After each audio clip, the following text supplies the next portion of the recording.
Hello and welcome to this episode of Mind the Gap, making education work across the globe with me, Tom Sherrington, and with Emma Turner. Hello, Emma. Hello, Tom. How are you? Very good, very good. And super excited that we have a new guest this evening, Frances Akinde, or known as Frankie to her friends, she tells me. So welcome, Frankie. Hi. Thank you for having me. I'm really excited to be here. So thank you. No, it's really exciting to get someone on who we sort of want to meet, really, because I think Emma and I both had this thing. We saw your article that you wrote in Schools Week, and we're always looking for people who are doing the real job, you know, and in the thick of it, and trying to branch out and talk about special education. And you had this fantastic headline for your piece, which said something about this year getting into good trouble became necessary. Yeah. Immediately I just thought, I want to talk to Frankie about what good trouble is. Yeah. So yeah. Tell us a bit about yourself. Tell people about your context and kind of how you came to maybe kind of writing that. Okay. So as you said, I'm Frances Akinde. I'm head teacher of Riverdmeade Special School, which is part of Riverdmeade Inclusive Trust in Medway. And I've been in education for 20 years. I count it by, the age. My twins are 19. So I was pregnant with my twins when I did my teacher training. So that's how I remember how long I've been in education for. So, I started off as a mainstream art and design teacher. And then I was made head of department in my first year. And then ever since then, I've just got more and more into special education and needs, worked in alternative provision for 7 years as a Senko and assessment centre leader, then moved into local authority work as a specialist advisory teacher, back to mainstream for primary, and then eventually where I am now to secondary special. And I absolutely love it. I think I'm so passionate about SEN, and I don't know why. I think it's just something inside that drives me to make sure that every child that I teach or who are in my school get the best education they can.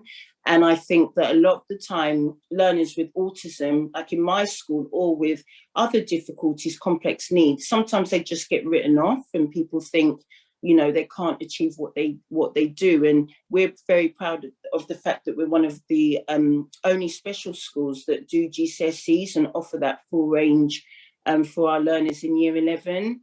So the whole title around getting into good trouble was from John Lewis.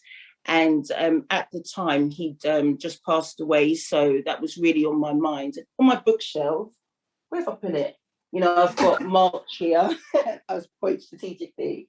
I saw some of your podcasts and everyone always picks up a book and says, yes, I'm reading that. So that's about... So I've got my pile ready so I can say, yes, I'm reading that and give you a good quote, even though I haven't maybe read the full details of every one of them. But I saw the previous episodes. I'm like, I've got to do that and just show a book. So, so the title was around that because I think, especially as a Black educator, sometimes you feel like you have to put yourself above, just to show people that you exist sometimes, and you don't always get that recognition that you should. And I'm very passionate about a lot of things. And sometimes I feel like, I've said that and I shouldn't have.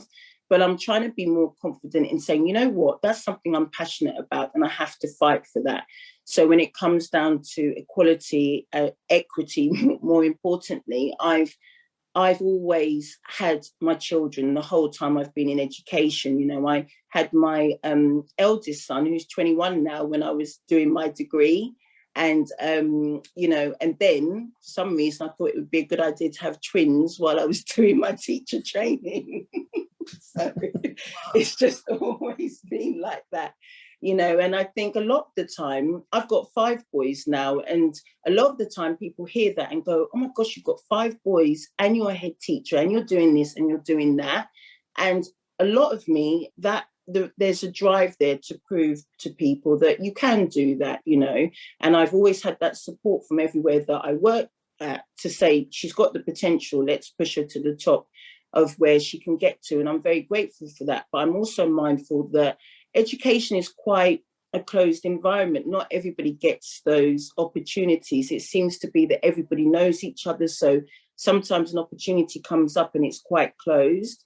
So I'm really passionate, and especially, International Women's Day today, about lifting people up and just trying to look at people's potential and pushing them to the top of their potential, really. So that title was just about that, just making sure that everybody gets their right to reach the top of their potential, whether that's a student or whether that's an adult. So, yeah.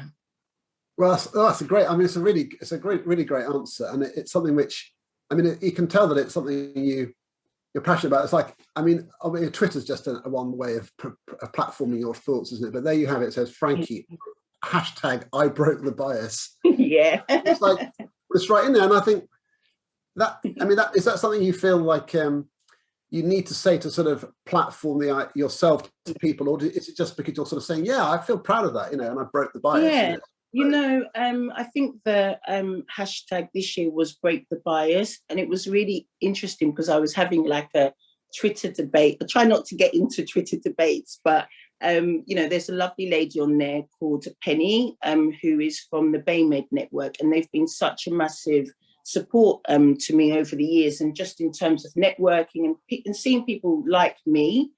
And we were she was saying that, we shouldn't be saying break the bias. We should be showing how we've helped people to break the bias, and get to the top of where they need to be.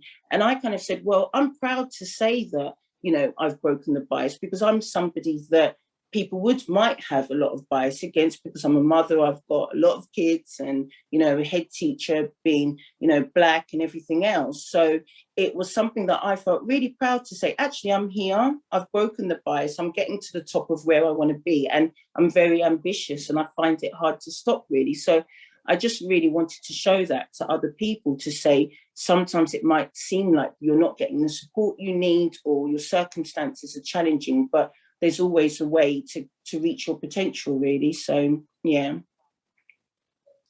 I mean, we've had this discussion before. I mean, your whole thing of the flex and then being an SLT person and through, so that must resonate with you hugely. Oh, massively, absolutely massively. And I mean, from my own experience, when we set up the co-headship, everybody said, you can't do it. It's not been done before.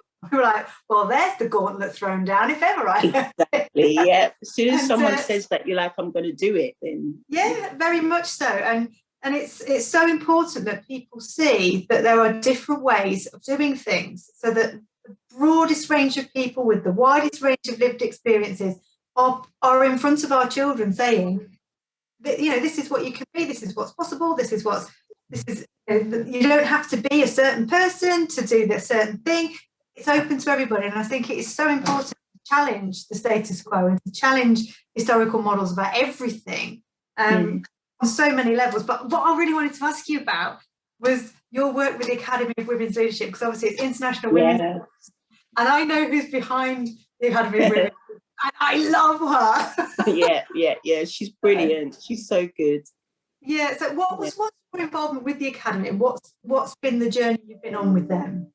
So basic, I think, when you start off in any position, and, we're getting really good about talking about imposter syndrome and not using that anymore. And I've always found a course to help me feel more confident. So if someone talks to me about something, I was like, right, I'll find a course about that. So that will raise my confidence in it. And, I found Diana's organisation when I became a head teacher, and my organisation is really good at coaching.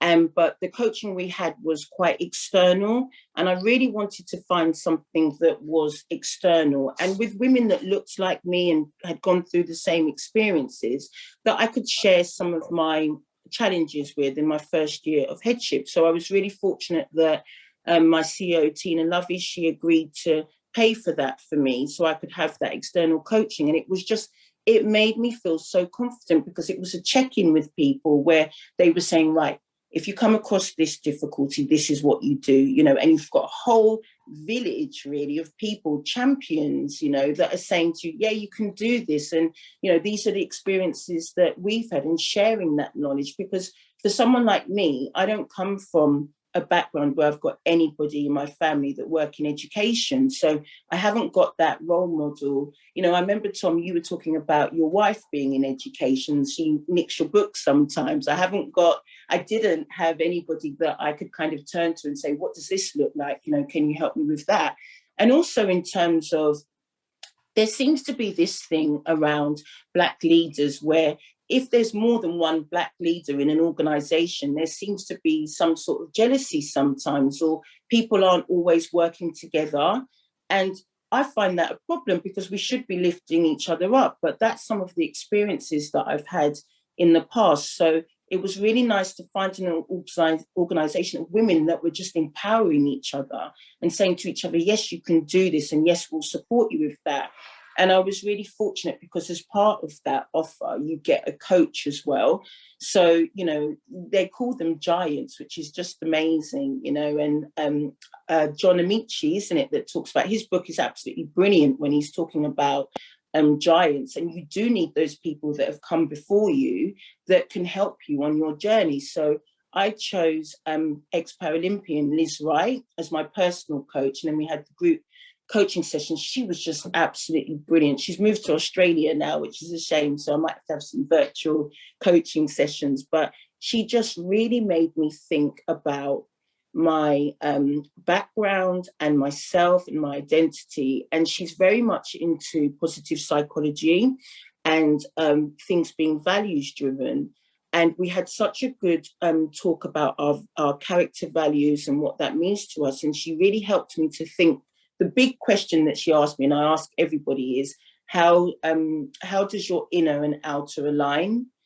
And that question took me about a year to answer, because it is just about joining yourself together, you know, and making sure that the person that you present on the outside is truly how you feel in the inside. So it was just so nice to have such a diverse group of women that were just championing you. So yeah, that's how I found it. And it has made me really grow in confidence.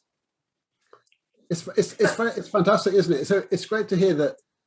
I mean, from my perspective, you see these things happening, and you know, you're aware I'm aware of Women Ed, and the fact that today is, you know, International Women's Day is fantastic. But because I'm someone who sort of swims in the sea where things are sort of are set up for me, basically, and that is the world I'm in, and that's just, you know, you have to check your biases and your privileges and everything. It's just really fantastic to hear that that's not just a sort of. It goes beyond sort of tokens. It's really sort of empowering, and it has a definite, like, real world impact. Yeah, absolutely. And like you said, you know, there's something someone's always taught me, is that, you know, words without deeds are dead.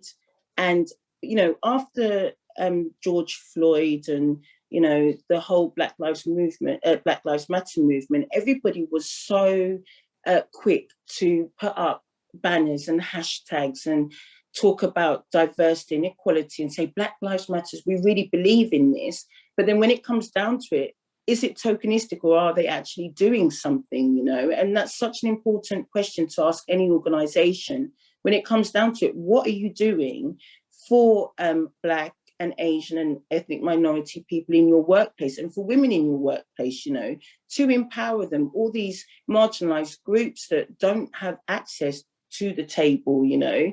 And like you said, Tom, in your position, it's thinking about how can you be an ally to people? How can you empower them and lift them up and just give them that exposure to things that they may not experience? And that's the most important thing for me. I mean, my CEO, I never, ever thought about becoming a head teacher.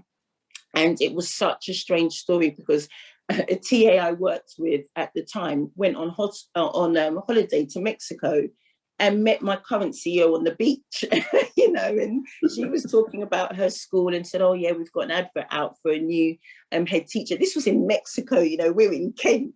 And she said, oh, I've got somebody that's in my school. I know she's looking for a new opportunity. She'd be great. And she just kind of rang me up and said, have you thought about headship? And I was like, no way. No, I don't want to do that. Not at all.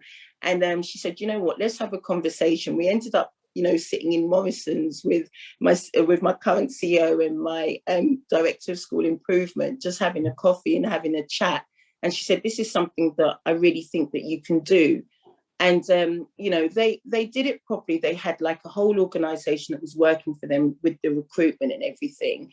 And gosh, I remember seeing the advert in TES and thinking, right, I've spoken to them, I've had that conversation, I can do this. But at the same time, I felt, again, like I said, I always do a course. And there was a course on becoming a head teacher.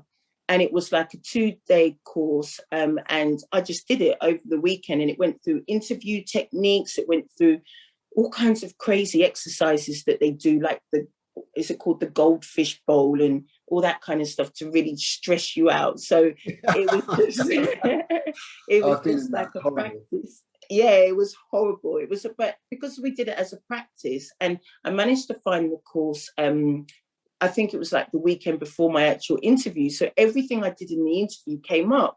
And, it really makes you think, because not everybody has those opportunities to do things like that and practice and things like that. So, I got to the interview, it was 2 days, and it was like everything that we practiced, it was about data. And I was just like, oh, why have you got a coffee machine? Get rid of that. Why are we spending that money? Get rid of that. And that's what they liked about me, because I was like, I'm not spending money on that. That's ridiculous. But, and then, I had to do the in-tray exercise and the observation and things like that. And the goldfish exercise was just crazy because, in our trust, they put all the head teachers, they gave them all these characters, and they obviously didn't tell me and the other candidates. So one of them had to be blow the budget and the other one had to be scary and all this kind of stuff. And we had to go in with the scenario and then talk about it. And then they had to respond in characters. One of them said, oh, don't worry about the money, just spend it, And I was like, what, are you sure? And there was something about assault and all this kind of stuff. It was crazy. And I survived. Say that again, sorry. That's on an interview. I mean, that is quite extraordinary to have those characters played out. Oh, well, I told them never do that to anyone again. I said I was ready to walk out because I thought you were all crazy. So they've promised me they won't do that to anyone again. So do you think if your CEO hadn't reached out and sort of through your TA, you wouldn't have applied? No. You needed that. Come on in, kind of. Yeah, absolutely. Yeah, and it's such an important point because jobs aren't advertised necessarily in the places where everyone should get exposure to see them. So like things like the Voice newspaper, which is, a Black newspaper, you don't routinely see adverts in there, and, we're down in Kent, so you don't see adverts in London encouraging people to come down. And one of the things that my organisation always say to me is because I'm there, people feel safe, and people want to come into my school because they know that they've seen someone like me. If something happens, they can talk to me about that, because that's the reality of being an ethnic minority in a very white area, that sometimes you do need that support when things happen. And I've had people before who've said that, they're not sure whether the area is right for them and things like that. And I've managed to talk to them and say, look, these are some of the things that I've gone through. So these are some of the ways that I can help you. And that's really important, that you're open to have those conversations. So I think it's what you say as well about that, the importance of action and continuing to take action as well. Because in your Schools Week article, when you talk about how you then became involved in the NAHT's work and then you challenged Mr. Zahawi directly. Just explain that little part of the journey as well. So with some of the instances that have happened to me in Medway, I really wanted to kind of like have a network around me of head teachers that had gone through some experiences that I could talk to. And in the best will in the world, people around me that weren't from that demographic found it hard when I was explaining to them, I think this person's being funny with me, I can't tell what it is, this person's not respecting me or whatever, and having that conversation and getting to the bottom of, is it because of my race kind of thing. And I found the group, I contacted NHT in the summer, and they put me in touch with the group Leaders for Race Equality. And I didn't know anything about them. I didn't even know they had a book out, You Are Not Alone. And it was just so lovely to find a network of people that had been through those experiences and who were all senior leaders that were talking about their difficulties as, Black and Asian and ethnic minority leaders, and talking to each other about that. And the group chat is just brilliant because you just can put on there, this has happened. They're like, oh, try doing this, and it's not always about race or, issues around discrimination, but it's just nice to be able to have that chat. So they put on there that, they were doing their policy conference in London and that he was going to be there. And they said, does anyone want to ask him a question?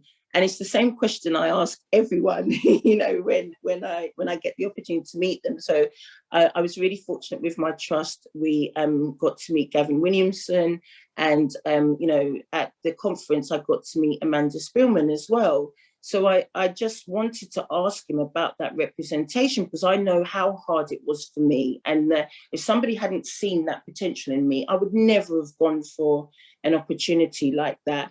And I found it very interesting because, I asked him the question and his response was very rehearsed because you have to kind of, let them know what you're going to ask a few days in advance. And, it was funny because when we moved away from the camera, he said, I completely get what you're saying. All these issues that we're seeing in schools where people aren't seeing people to look up to, it would make a massive difference if there was more diversity in leadership in schools.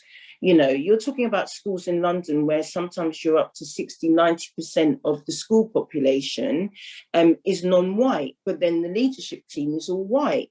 And then, the kids are talking about an issue and talking about things that they're passionate about, and people just don't get it, and they misconstrue them, think things that they shouldn't think really, and they're not open to a conversation about what that looks like. So I really was hopeful that after I'd spoken to me, he was really like, yeah, we're going to do something about this. We're going to, start something. I'm going to get in touch with academies and get them to think about their demographics and things. And nothing, it's been silent, really silent, which is such a shame.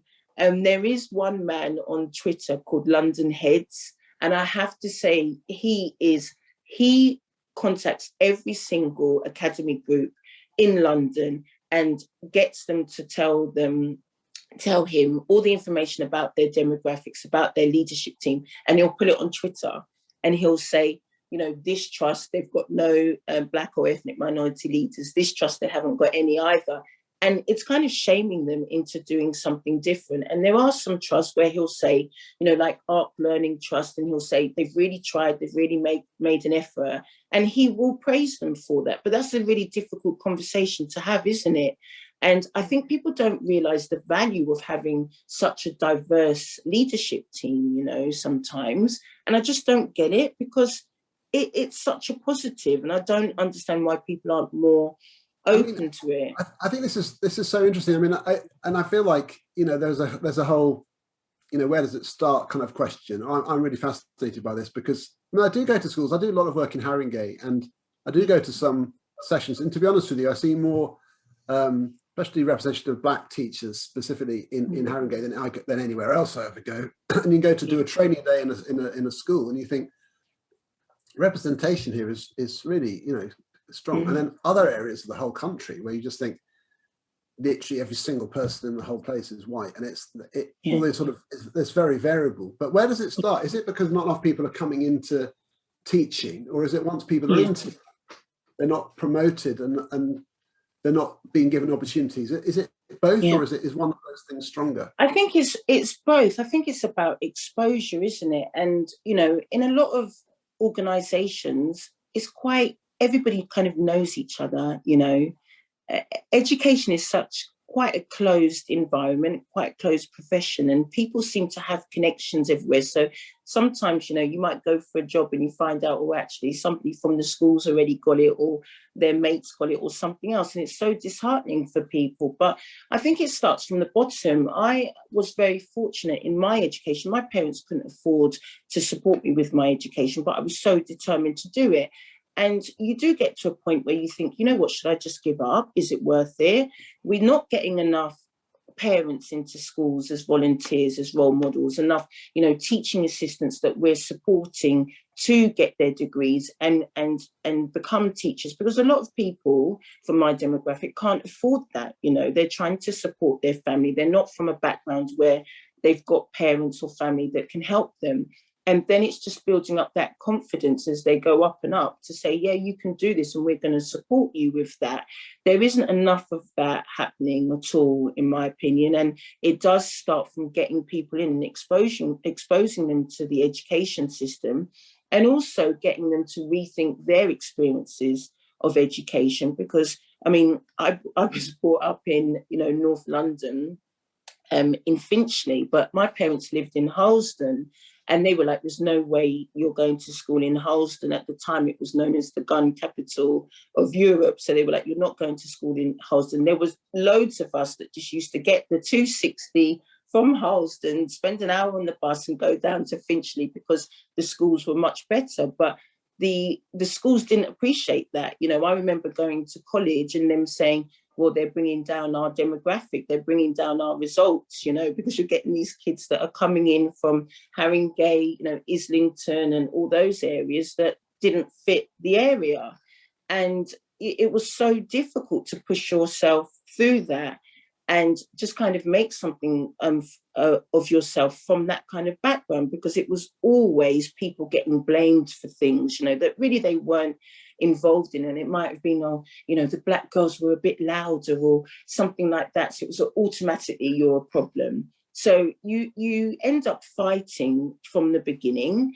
And I was very, very fortunate. And I'm a great believer in assessments. And I know a lot of people aren't, but I think sometimes when you rely on teacher assessment, there is a lot of bias there. And I did very well in my year 6 assessments. And I remember starting in secondary school, went into the class with my best friend, who was blonde and blue-eyed at the time. We were both thought we were in set 1. So I walked into the classroom and they looked at my timetable and looked at hers and said to me, you're in the wrong class. And I said, but it says set 1.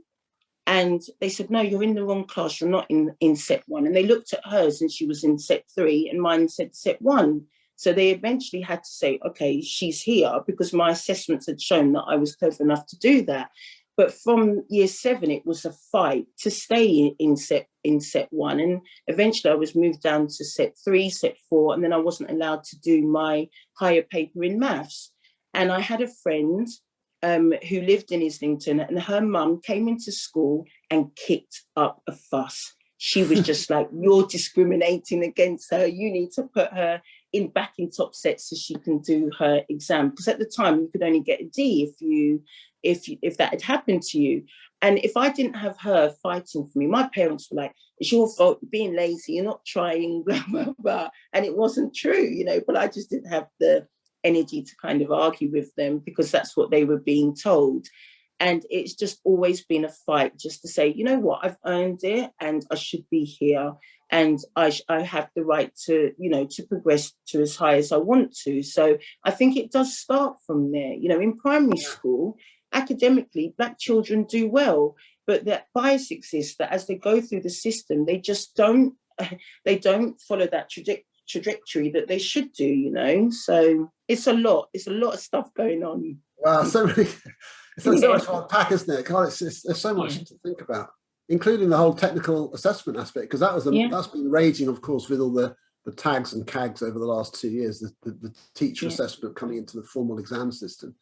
Yeah. So you returning to exams, and I want to talk to you more about your school in a minute. But I mean, this is just you've just got it in your it's deep in your whole experience, isn't it? You just can't separate yourself from that, because that's what you've been through. Absolutely. I think as well, there needs to be so much more vigilance by people in positions of authority as to who's making up their organisations as well. I know in the trust that I work in, we've set up an equality commission group with representation from across the trust, from all levels of responsibility within the organisation, around the 9 protected characteristics, and we meet regularly and we analyse everything from staffing structure to attitudes to working patterns, to what's in the curriculum, to how we work with communities and families. And that multiple viewpoints feeding into driving the work of the trust, it's so straightforward, but it's so powerful, because if you've got one particular demographic leading a team and leading multiple communities, you have to have that degree of vigilance and communication with the communities that you serve. I mean, and a colleague of mine, Halil, he set it up, but I sit on the board on the advisory group, and mine's maternity and parenting. Surprise, surprise. But why can't he have that one? He's the chair, he set it up. But yeah, we've got that representation, but it's such a simple process, but it is so in terms of feedback, and it's completely changed the way that we work, and it's provided that safe space for people to air their views about, this is how I perceive I'm being treated, or this happened, let's talk about it, how can we make it better? And unless you've got those systems and that vigilance around that, things won't change either. So absolutely. It's important about that action bit. I loved what you said about that. It's just, what was it? Said words, wasn't it? Words without deeds. Words without deeds, that's it. But I digress. I feel like we could, just talking about, diversity, inclusion, and this whole, breaking the bias thing. I think as though we could talk about just about that. But I mean, I also want to talk to you about being the head of a special school. And I don't know if one of the people I've met through Twitter and other things is Helen Ralston, who's the head at the Rise School in Felton, which is another school for autism. And I've been to visit that school. So I sort of have in my head a sort of a sense of what it might be like. But it'd be interesting, because what took me by surprise was just how varied the needs of children are when they sit under the umbrella term autism. And then you do have GCSE groups, and you've got all these sort of sensory rooms, and just so many and people with these sort of hugging jackets, these sort of because they want that feeling, weighted blankets, specialist kind of things. And it's like, wow, to be involved in that whole aspect of education must be quite challenging, but kind of incredibly rewarding. It's amazing. Give people a flavour. Yeah, it's such an amazing environment to be in, because our children, our young people, you just think about all the biases that they've had against them and all those things that they've overcome, and the fact that some things may seem like really small steps to other people, but it's a massive step. The fact that they haven't been to school, we've got a learner who hasn't been to school for 3 or 4 years, and we worked for over a year to get him back into school and make him feel comfortable. And it's small steps like that. If he was in a mainstream school, it would have been his attendance is too low, he's not coping, so that's the end of it. And we've had to fight and fight and fight, and sometimes, against advice, to say, no, this is what we're doing with him. And things like that, it's so rewarding to have that. But at the same time, there are so many challenges, because local authorities, they haven't got the funding, they haven't got enough places for children that need it. Mainstream schools aren't equipped because they're not getting that support. And sometimes you're working in an area where special schools and mainstream schools are not working together. NACE and Send Gateway are such a fantastic organisation, because they do a lot of work around special needs and making people aware of some things. And at the moment, they've got some YouTube, I think it's on YouTube actually, where they're talking about how special schools and mainstream schools can support each other. Because if you're in a mainstream school and you're presented with a child with really complex needs, your first thought is, I can't support this child, there's no way. But why doesn't that child have the right to be in mainstream school and get the full education? What is so difficult about managing their needs? And sometimes mainstream schools are just too big.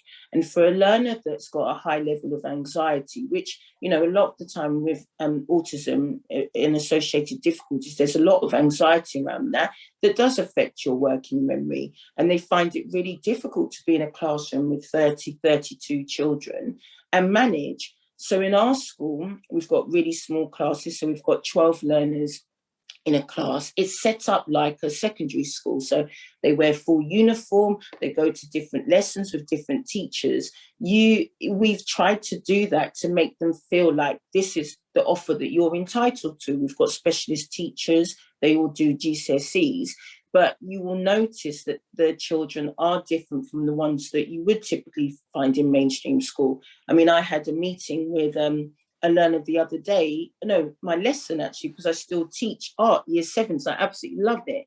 And he sat there the whole time with his teddy bear. He still did the work, you know, we were doing a PowerPoint on Art Deco, and he sat there, did his work with his teddy bear. There's no way that he would have survived in mainstream secondary school holding a teddy bear in his hand, you know. You walk around the playground and there sometimes I'm just like, I've got one learner that just shouts Jeremy Clarkson after me because he knows it winds me up, you know. And things like that you couldn't do in mainstream school, and he knows it just really winds me up, so he does it. And it's that understanding about why people are doing certain things that sometimes people don't get. So it's such a unique environment, and I really love the fact that our learners feel confident that they can be themselves, and we support them with that, and we try and expose them to as much as possible. You know, we're always taking them out.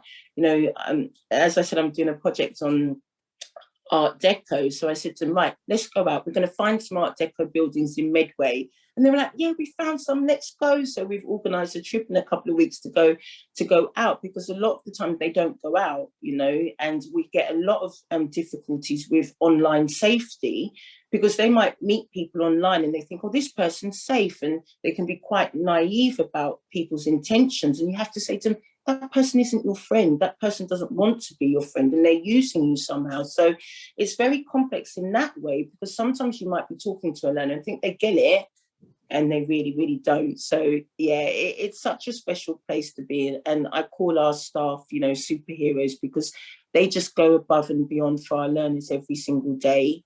They are just such special schools. I mean, everyone in education is just amazing, but special schools, the people there, they just get it, and they're just amazing people to work with. So yeah, it's so true as well. We've got two special schools in our trust, Keyham Lodge and Millgate. I don't know if you know them. They're two on the same site, primary and secondary, special provision for children with autism, but they're also one of the DfE behaviour hubs as well. And so their work has enriched the work of our mainstream schools so much. We have learned so much from the work that's going on at Keyham and Millgate, and the staff there are, like you say, they are absolutely next level with their understanding of the nuanced needs of all of the different learners, how to support children. And like your school, they do GCSEs as well, and it's absolutely phenomenal, the provision there. And the mainstream has got so much to learn from linking with provision in special, because it's just so fabulous. And so I'm listening to you just smiling, because absolutely, they are superheroes. It is fantastic. And it just makes my heart sing listening to you. It does, and I'm so passionate about it, because they're just amazing. My learners, it doesn't matter what you're going through, and you know, obviously we've been going through COVID for the last 2 years, and there was all this rhetoric that schools are closed, and on Twitter I was like, we're not closed, we're open, we're a special school, all our learners class is vulnerable, we're in. And it's just getting people to understand that, you know, that people have been there on the front line day in, day out, trying to make things as normal as possible for our kids, and making sure we give them the best education that we can. And they just always make me laugh and just make me smile. They do things and you're just like, what? Oh gosh, I can't tell you some of the things they get up to, but they just make me laugh so much. You know, they're just so brilliant, honestly. It's great when you hear, so I mean, and you're obviously part of a trust, and where schools are part of a system. And I mean, it's one of the things I kind of regret for my last school was leaving there interrupted a really lovely breaking down of barriers between our school and the special school on the same site. When I got there, it was like the fence was up, the doors were locked, and it was all like, don't talk to them. Almost literally, I was told on my first day, oh, we don't talk to them, literally. Like fighting over territorialism, over the shared building and everything. And I was thinking, why are the doors locked? Why do we? And there are times where you needed to, but other times where you think, well, when you had the beautiful times where the students could integrate, and you had the sort of, and that every so often we created these lovely moments where there was like organic integration. And of course there's sort of social issues and you've got to prepare children and so on, but it was the ideals of trying to create a kind of a space where everyone in the community feels we're all in it together. Absolutely. Do you get your students chance to have contact with mainstream? Is that kind of integration possible? No, we don't really have contact with mainstream school. I think because of the anxiety around it, and we don't have a secondary school within our trust. And we were trying to do a partnership with another mainstream school so that we could share good practice around that. But the local authority are they're not as innovative as we are as a trust, and saying, we need to work together and share good practice, which is such a shame. And one thing I've never understood is why it's not compulsory to do a part of your teaching practice in a special school. I've never got that. It doesn't make any sense to me why that isn't a compulsory part of teacher training, because it's not like you're going to go to a mainstream school and not find children there. And, we always say what's good for children with SEN is good for everybody. You might not have I would say a lot of children. When I was in Bexley, my job was to go round and look at children that had suspected difficulties in mainstream school and kind of put, some information together for our educational psychologists so they could do a full assessment. And I was just shocked so many times when I saw a child not being included in the classroom, when you could see that they had difficulties and you could see that they had those needs, but the teacher was scared because they weren't equipped to deal with the presentation of a child. Sometimes it would be easy things, like I'm very passionate about questioning in the classroom and, making sure you've got the 5 W's up in the right order that you can use as an anchor to open up questioning, especially with speech and language. And it was just amazing the amount of mainstream teachers that didn't know those basic methods sometimes. And I just don't get why there isn't more collaboration between people, because it's good for everybody, I don't get it. Well, I can think, I totally agree with that.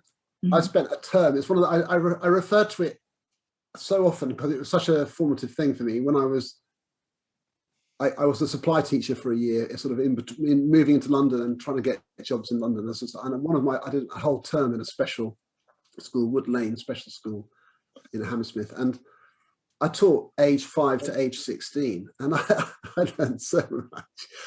One of my favourite memories from there was a boy who, we were reading the Twits, Roald Dahl, and I started reading it and with them, and he knew the next line every time, and I thought it was uncanny, and I was thinking, how has this happened? And it turned out that he could barely read, but he had it on audio, and he'd learnt the book off by heart like a song. And he kept on giving the story away, because I would read a story and he would and then he would say the next line. It's like, and it was exactly right. Exactly. He had this other way of functioning in the world, which was quite significant. I thought, this is so interesting. Like, you can't make assumptions about kids. You've got to get into their space and try to. And what you said there is really important, because that is, to me, why assessments are so important. When I worked in alternative provision, the amount of children in that provision that couldn't read and write, it was unbelievable, and they got all the way through secondary school. They'd got up to year 9, and the demands had been placed on them for GCSE content. They're entering secondary with a reading age of 5 or 6. And that hasn't been remedied in primary school. And then they're expected to sit GCSE papers that they can't access. The amount of children that would just have a fight because they'd know that that would get themselves excluded, or they'd play up because they know that if the teacher asked them to read or look at something, that would cause them anxiety. So they would just act up and get out of the classroom.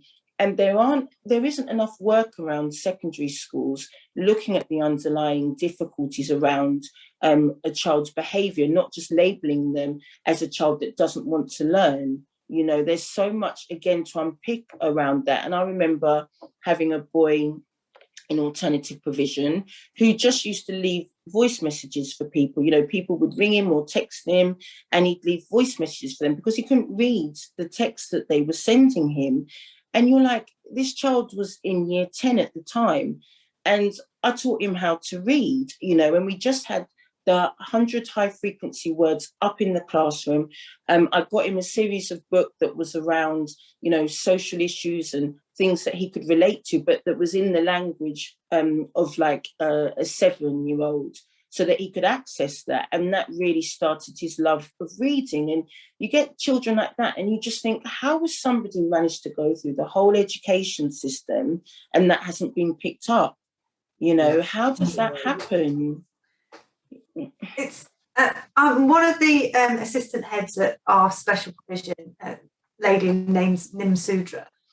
She taught in mainstream before she moved into special, and she's often said to me when I'm working with her, if I went back into mainstream, I would be a completely different teacher, and I would teach in a completely different way. You know, I would never teach a mainstream class the same way from my experience in special. So I was just, to go, kind of getting towards the end, it's just, if you could kind of articulate, what would you want mainstream teachers to know or to be able to do, a bit like Nim when she said, I would never teach like that again. What's the way that you would like teachers to teach in mainstream? I would like them to, you know what, the most important thing to me is relationships. You know, when you've got a child in front of you, it's so hard because you've got so many demands as a teacher, but you have to build those relationships. And if you're struggling to build a relationship or find something that you've got in common, you have to talk to someone else that does get that child. One of the first things that I do for all new members of staff is they have to do a visual profile. They have to do a PowerPoint all about themselves. Every learner in my school ribs me about Arsenal because it was on my visual PowerPoint. And one of my kids that has got a high level of anxiety, he was non-verbal until about 2 years ago. And he said to me, Miss, you really need to give up, you know. And I got really worried. I was like, what do you mean give up? Are you okay? And he said, you know, I know you're optimistic and I know you try and be hopeful, but you need to give up. And I was like, give up what? What? He goes, supporting Arsenal, and it's not good for you.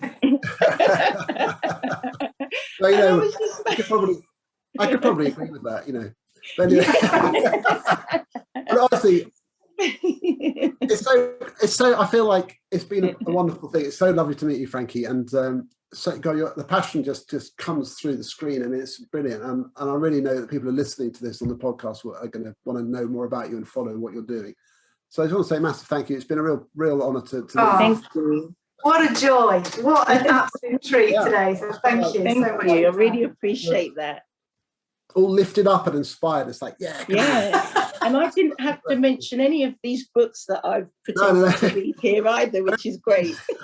You got to share. So look, we have to finish there, but it's been a real joy. Thank you so much to Frances Akinde, to Frankie coming on the podcast. It's really great to talk to you. So this has been Thank you. Mind the Gap, making education work across the globe with me, Tom Sherrington and Emma Turner. Thank you so much, and we'll see you again soon.